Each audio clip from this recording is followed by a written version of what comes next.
8 normes de beauté les plus étranges au monde. Le marché mondial de la beauté vaut près de 265 milliards de dollars, mais il y a beaucoup de femmes et d'hommes du monde entier qui jugent selon les normes de beauté très différentes. Après tout, la beauté est dans l'œil de celui qui regarde, selon le vieil adage. Et il n'est pas étonnant que lorsqu'il s'agit de certaines des tendances de beauté les plus inhabituelles du monde entier, la diction s'avère certainement vraie. Aux États-Unis par exemple, 45 millions d'Américains ont maintenant des tatouages et des piercings qui sont désormais monnaie courante entre les hommes et les femmes, même si les tendances étaient autrefois considérées comme inhabituelles et uniques. Comme vous le découvrez à travers cette pièce, les tatouages et les piercings ne sont en réalité rien comparé à ce que certaines personnes de différentes parties du monde considèrent comme beau et tendance. Beaucoup de ces tendances de beauté ont une énorme importance symbolique ou même religieuse, tandis que d'autres procédures sont menées dans le but de s'assurer qu'une femme s'assure le mari le plus riche, le plus influent au sein de sa propre tribu ou communauté. De plus, vous trouverez un tout nouveau type de tendance de beauté à la fois étrange et merveilleuse créée par les médias modernes et leur perception de ce qui constitue la vraie beauté. Mais avant de continuer la vidéo, vous pouvez aider notre chaîne à se développer en aimant cette vidéo et en vous abonnant à la chaîne, en activant la cloche de notification pour ne manquer aucune de nos mises à jour. Allez, on continue. Avoir un gros ventre. Dans cette tribu éthiopienne, l'homme avec le plus gros ventre est le plus beau.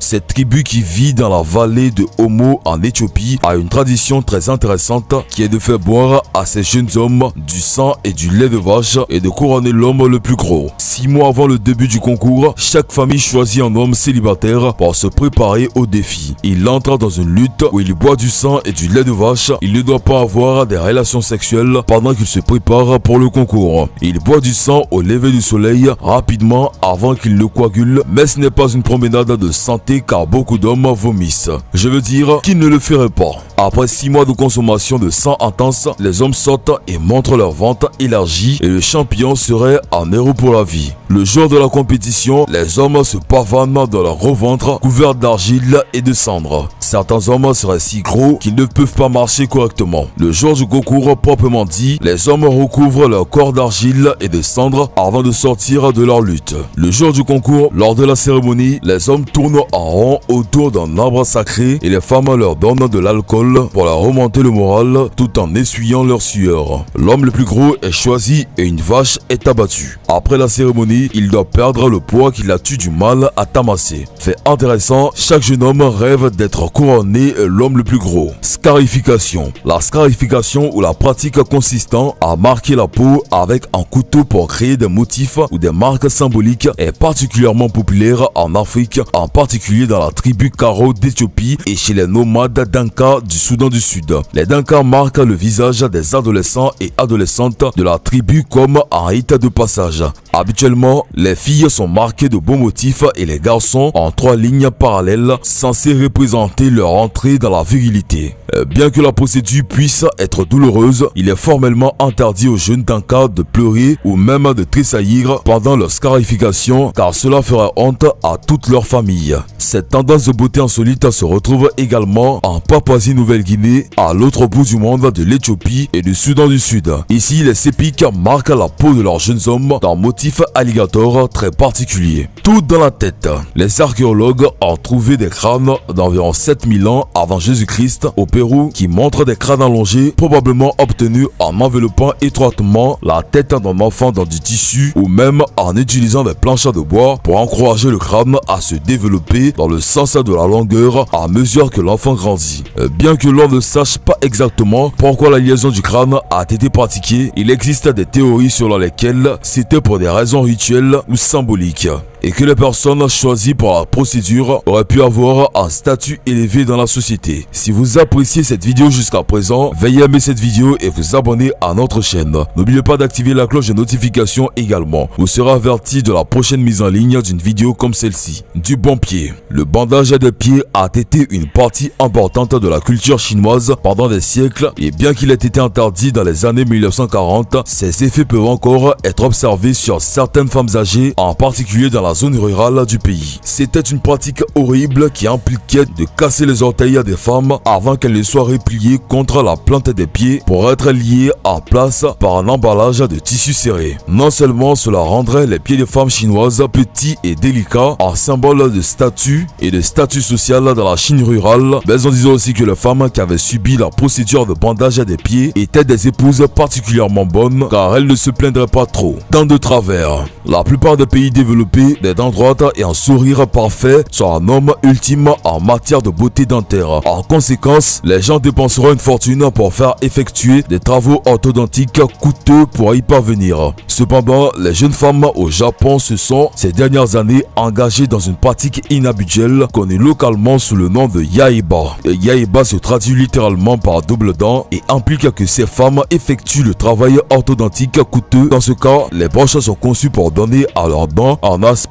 peu plus tordu que prévu par la nature. Cette intervention se fait normalement sur une ou deux dents et est censée rendre la femme en question un peu moins parfaite et donc moins intimidante. Il s'agit d'une tendance de beauté qui commence déjà à se répandre dans le monde entier avec une procédure similaire connue sous le nom de tooth crowding, devenant de plus en plus populaire même aux États-Unis. Marche en laiton. Si vous êtes membre de la tribu Kayan Lawi, dont les villages se trouvent dans la Birmanie et la Thaïlande moderne, il y a de fortes chances que la fille de vos rêves ait un long cou élégant décoré d'une série d'anneaux métalliques. C'est parce que les filles Kayan Lawi commencent à porter ces bobines lourdes à l'âge de 5 ans seulement et au fil du temps, ces femmes peuvent en avoir jusqu'à 25 sur le cou. Bien que cette pratique donne l'impression que le cou des femmes a été étiré, les apparences peuvent être trompeuses. En fait, le poids des bobines métalliques solides maintient les épaules et la clavicule, créant l'illusion d'un cou plus long sous tous ces anneaux décoratifs.